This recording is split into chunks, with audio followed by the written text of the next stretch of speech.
If he's going to prattle on like that, why did we even bother with disguises? On that subject. Well done. Brilliant choice to dress as a man. It's the perfect disguise.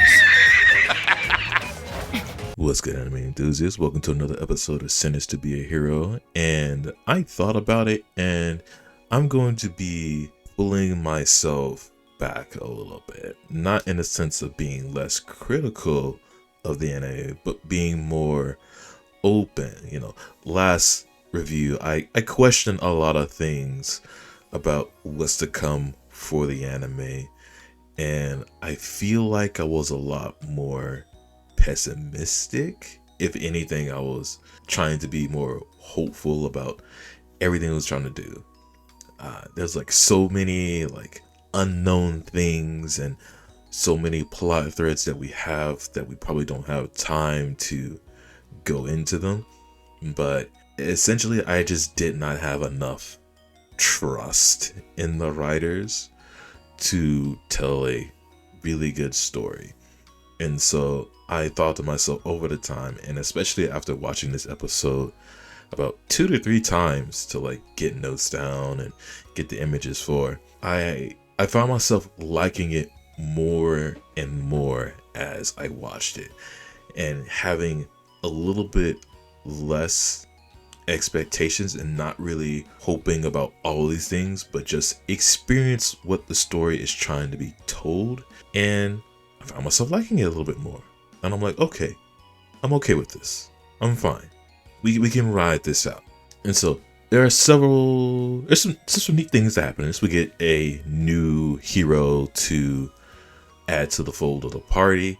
There's one more that we still haven't been introduced yet, so at some point maybe we'll get introduced to them, and we start to get more into these coexisters, these people that are not working, but allied with the demon blight, and they have invaded a temple in the military.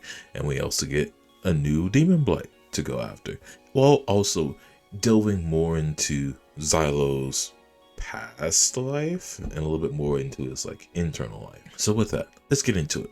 So the episode begins where we left off last episode. Xylo has, for the first time ever, praised Terroretta, head patting her, and it's pretty cute that Terroretta's like, I want to praise you too, as she pets Xylo as well. It's a cute moment as they're bonding, and those bears are finally broken down for Xylo, and he's like fully accepted it. Then Kivia comes in, and she's like, hey, Xylo, it's time to discuss what happened after defeating Iblis. And so we get some B-roll footage of the Port City Ioff, where they all currently are. And during the B-roll, we get teased 3 characters. 2 of them we see, the other we don't see much.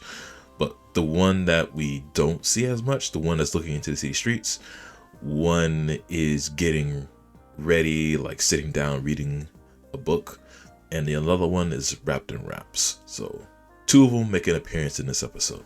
So Kivia says Xylo and Terroretta have been officially allotted to the 13th Order of the Holy Knights. So it sounds like they're officially part of the 13th Order, because each goddess is with an order of knights.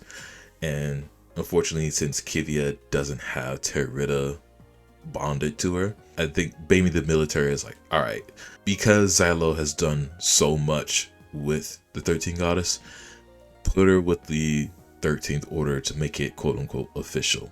And speaking of the military, both them and the temple, they're still debating over Terroretta's standing, but the whole fortress defense made them had a change. Kivia wants Xylo to continue protecting Terroretta. That's his mission.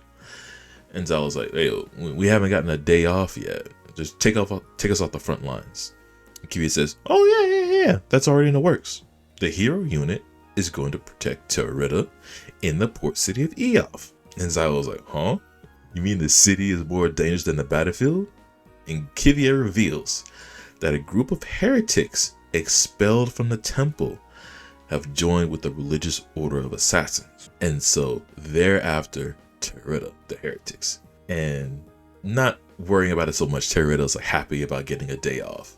So time passes with them Terroretta and Xylo in the room. And another person shows up. Who shows up? It's one of the remaining two heroes that we have yet to see, Jayce. Jayce is he's a cool character. I like him. He has the rival archetype, the rival profile. Like he's known, like he's heard of Xylo defeating the 3 demon blights, but he excuses the first 2 because Norgal got the finishing blow on one and he did most of the work, and Tatsuya had the other. So he's like, all right, but he'll recognize Xylo defeating Iblis, but Jayce has already defeated 2 demon blights, so it's like, hey, I got 2 to your 1, I'm better. It's cute. It's like, it's also probably like that little brother, older brother dynamic that Xylo has with Jayce. And even though Xylo is supposed to be the de facto leader, Jayce is like, you know what, I'm still better than you. It's cool. At the end of the conversation, Xylo gives him some money so he can tend to Neely. Neely being a character that we'll see later, a dragon. And Xylo explains to Terroretta that Jayce is a dragoon for the hero unit. Jayce grew and sold illegal substances for dragons. Interesting. Interesting. It's said that he went against the military in hopes of freeing their dragons. Okay. So Jayce is actually pretty good. Normally, he would have been in custody within a day, but Jayce is from a big name, noble family, and it seems like all the dragons love Jayce. All right.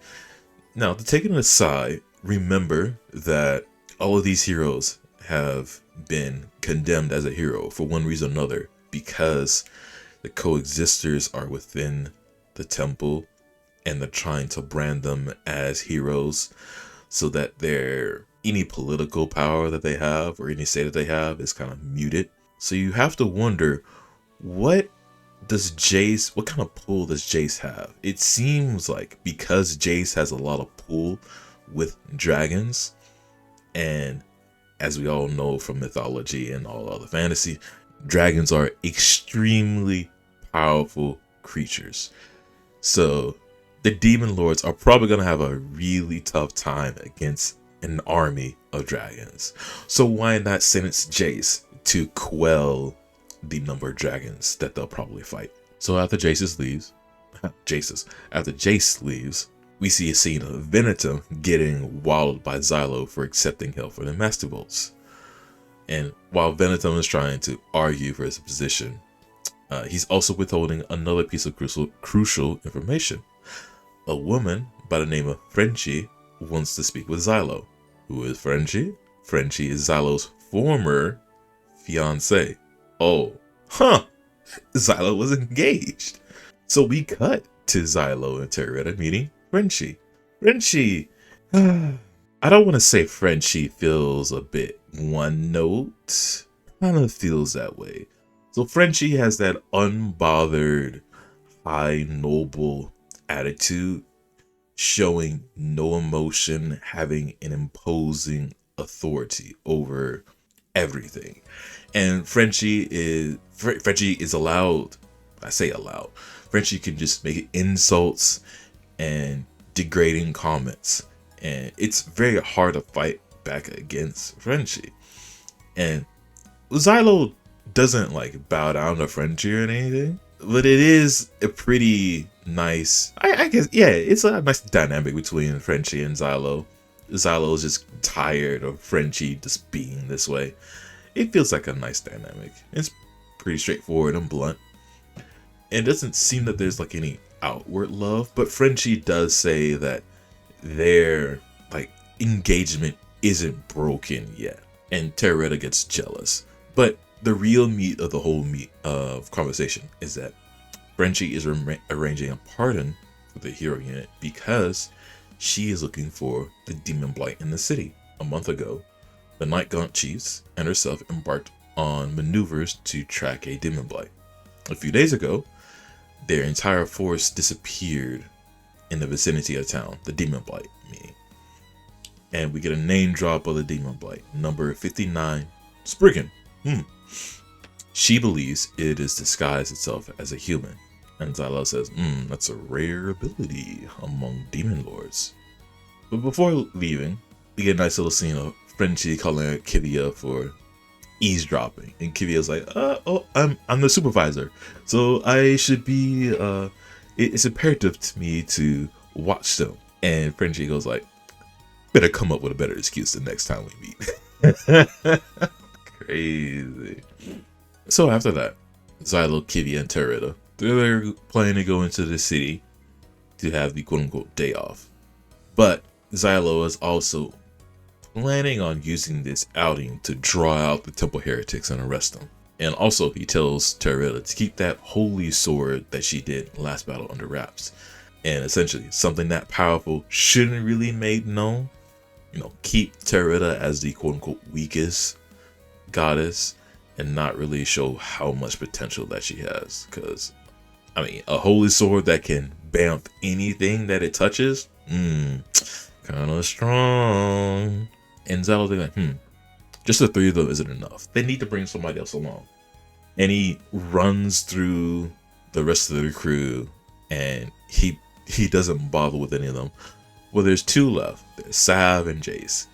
So we see Jayce first, because, this is his episode, kind of. He was introduced. Let's see a little bit more of Jayce. And Jayce is at the stables for dragons. And we see Jayce being a really good caretaker and owner for his dragon. Like, he's redoing the stall that Neely is in so that Neely can spread her wings more. And Jayce he's like a dragon whisperer, like holding Neely's head and like talking sweet to her. It's cute. It's amazing. It's like an owner talking to their best friend. Neat. But Xylo says it's probably gonna take too long. So we take along Sav, unfortunately, and Sav the loudmouth. It's okay. He's like the last bit. He'll be fine.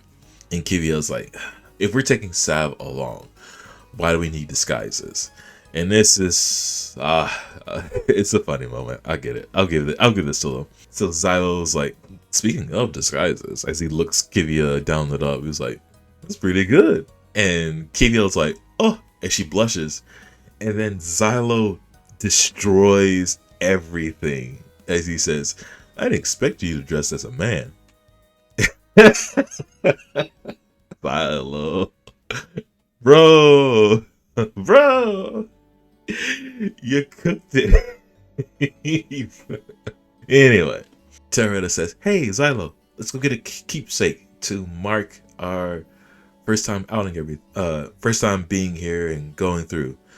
And I want to say this is like a really, really, really nice character development moment for Xylo, because when he praised Terita, now Xylo is more open to, we'll say, more of Terita's antics. The more Terita's like excited, he'll smile more. He's more accepting. Like beforehand, if he didn't praise, he'd be like, why do we need a keepsake? Keepsake.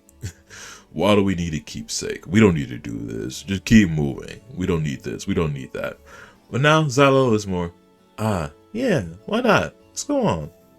Like, really, and I like that. It's cool. We're moving things along. And while they're looking, it also shows off like Xylo's knowledge. He seems pretty knowledgeable about things. And while he's like talking about the price of everything, and Terita's like, I don't want to talk about price or data. And she's like, you know what? You pick something out. And Xylo's like, all right. And so he picks out a knife. Really cool, nice looking knife. And both of them do enjoy it. And when he buys it, as he checks the reflection, he notices two guys that are rolling up. And so, he pauses, not really to cause a scene. And then when one is about to try and stab Terita, Kivia comes in, makes him lose that one arm, and then Sav quietly dispatches the other one. The crowd panics, and then a few more show up off to the side. And Kivia's like, all right, let's take the alternate route. So the group goes down the alleyway, but they're also being tailed by one of the characters that was teased earlier, the one in wraps. And once they catch their breath, Sav says, those guys weren't religious order assassins. They didn't seem like they had any real training. And Kivia guesses that they're allies of the Demon Blight.